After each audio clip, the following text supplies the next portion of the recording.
Ambulances में देखिएगा, यहाँ पे इसका बैकग्राउंड देख लेते हैं कि ambulances from the volume of poem entities the less deceived.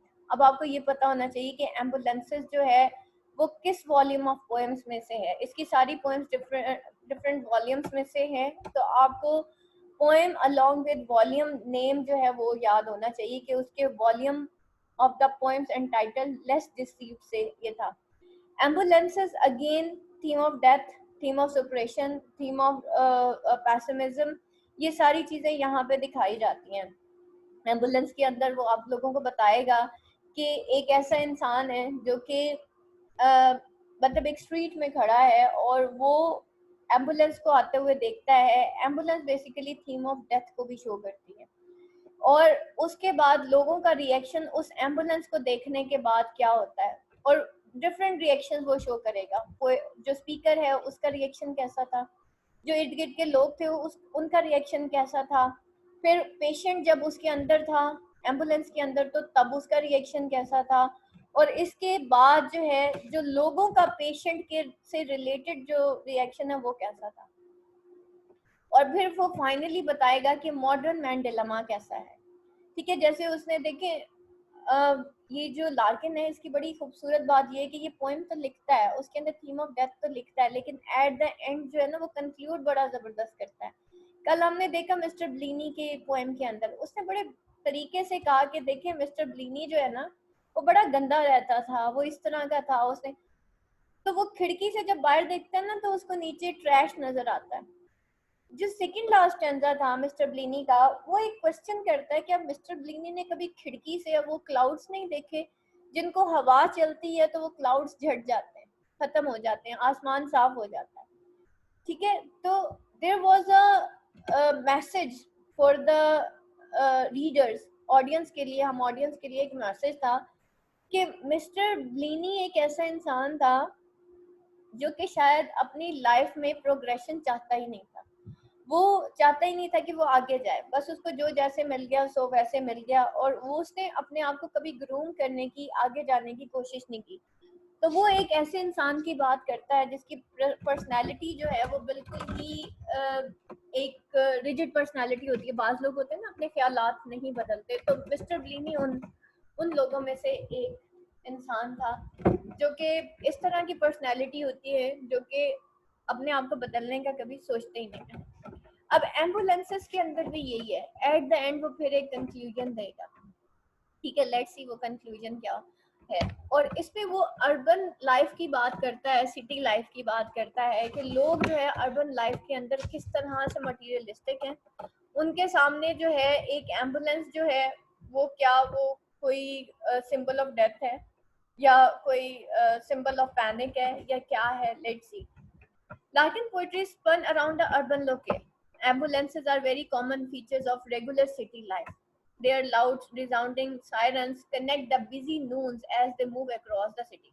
अब उनके जो लाउड रिसाउंडिंग सायरन्स थे, जो एम्बुलेंस के सायरन्स होते हैं, वो कनेक्ट करते हैं उस बिजी नून्स को as they move across the city. जब वो अक्रॉस द सिटी मूव करते हैं, they are considered at the harbinger of death and hence attract a lot of gazes, but their enclosed bodies never glance back.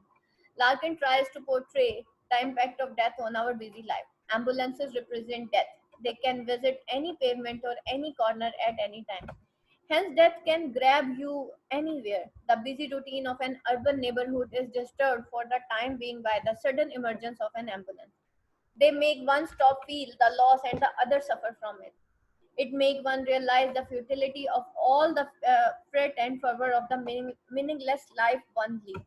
और ये realize करवाता है futility of all the fret and fervor of the meaningless life जो कि एक इंसान जीता है। Normally जैसे हम लोग हैं, हम एक मीनिंगलेस लाइफ गुजार रहे होते हैं ना, इसलिए बहुत जल्दी हम बोर हो जाते हैं लाइफ से। हमें बहुत जल्दी हमारा फ्रस्ट्रेशन लेवल क्यों हाई है?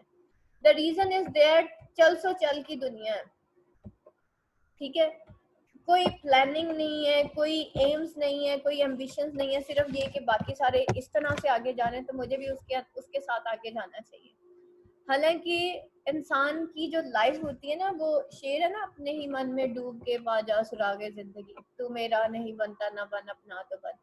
तो अपने अंदर नहीं फाइंड आउट करते कि एक्चुअली मैं क्या चाहती हूँ, मेरी अपनी डिजायर्स क्या हैं। तो बाज औकात जो है इंसान जो होते हैं अपने एम्स एंड एम्बिशंस जो है मटेरियलिस्टिक बना लेता है, ठीक है, और वो मटेरियलिज्म जो है वो यहाँ पे दिखाएगा आप लोगों को। और जब हम मटेरियलिज्म के पीछे भागते हैं ना, तो एक्चुअली हम फ्रस्ट्रेट हो जाते हैं, सेल्फिश हो जाते हैं, फीलिंग लेस हो जाते हैं, इमोशन लेस हो जाते हैं, क्योंकि फिर हमें लगता है कि जितना ज्यादा पैसा, जितना ज्यादा स्टेटस, और स्टेटस के पीछे भागना या डिग्री के पीछे भागना, हमें ये लग रहा होता है शायद डिग्री हासिल कर लेंगे तो दुनिया हमें झुक के सलाम करेगी और हमारी पता नहीं कितनी इज्जत हो जाएगी और हम पता नहीं कौन सी ऊंची सीट पे जाके बैठ जाएंगे। तो ये सारी चीजें जो है, ये that is just the meaninglessness of life. ठीक है, एजुकेशन जो है बेटा वो शऊर के लिए हासिल की जाती है, वो जो है ना तो स्टेटस, ना तो डिग्री, ना किसी और चीज के लिए हासिल की जाती है। Larkin presents a detailed study of human psyche for the sense of loss appears to be temporary for the life takes on its course one again। फिर लार्किन रिप्रेजेंट करता है not only futility of life को वो show कर रहा है, वो theme of death को शो कर रहा है कि इंसान जब जाता है तो वो किस तरह से जाता है, लोगों का उसकी तरफ क्या रिएक्शन होता है। Same is the case, Larkin present करता है एक detail study of human psyche जो कि उसका सेंस ऑफ लॉस है appears to be temporary for the life takes on its course one again. जब हम किसी को देखते हैं तो एकदम से हमें लगता है अच्छा जिंदगी ऐसे जानी है, लेकिन थोड़ी देर बाद हम फिर वैसे के वैसे ही हो जाते हैं। किसी की डेथ को देख कर थोड़ी देर के लिए झटका तो लगता है, लेकिन फिर हमें वो जो सेंस ऑफ लॉस होता है अचानक से हम फिर नॉर्मल जिंदगी की तरफ चल पड़ते हैं। The suffering individual is carried away in an enclosed compartment and life gets back to normal। और वो जो सफरिंग होती है इंडिविजुअल की, वो एक carried away in an enclosed compartment, यानी कि वो जो एम्बुलेंस जब वहां से चली जाती है, डेड बॉडी को लेके चली जाती है, तो वो सफरिंग भी खत्म हो जाती है, ठीक है, और life gets back to normal, और फिर हम बिल्कुल नॉर्मल हो जाते हैं।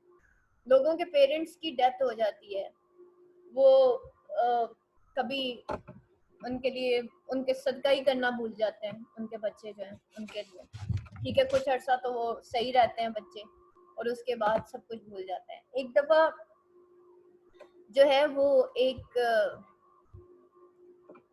जो है क्या कहते हैं, जनाजा जा रहा होता है, तो उस जनाजे के करीब जो है ना एक लड़का खड़ा हुआ होता है, तो जनाजे का कंधा किसी बूढ़े इंसान ने दिया होता है, तो वो पूछता है वो लड़का उस जनाजे में, वो जो बूढ़े बाबा जी होते हैं, कि ये जनाजा किसका है। तो वो कहता है, बाबा जी उसको कहते हैं कि ये जनाजा या तेरा है या फिर मेरा।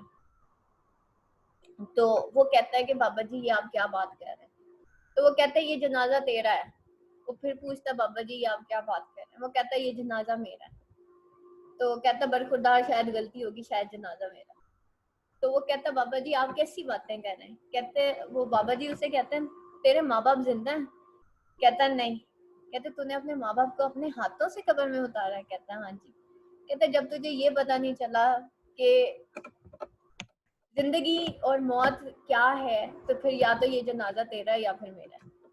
यानी कि अगर हमारा अंदर ही बेदार नहीं हुआ एक जनाजे को देख के, और वाकई ऐसा ही है, लोग अपने पेरेंट्स से प्यारी चीज तो कोई नहीं होती ना, तो लोग अपने पेरेंट्स को कब्र में उतार के आ जाते हैं, उनके पेरेंट्स दुनिया से चले जाते हैं, स्टिल दे आर, कभी वो नमाज की तरफ नहीं आते वो बच्चे।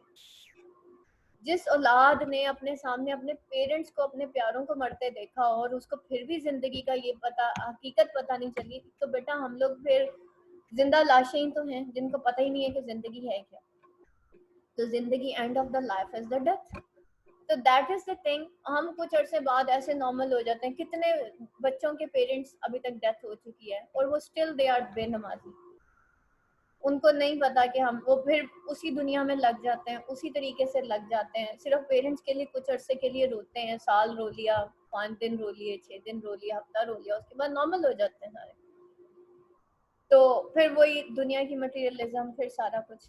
तो वो कहता है, वो बाबा जी यही कहते हैं, फिर हम जिंदा लाशें हैं जो कि बस ऐसे ही चले जा रहे हैं, क्योंकि हमें जिंदगी की हकीकत का नहीं पता, इस वजह से हम मौत की तैयारी नहीं करते।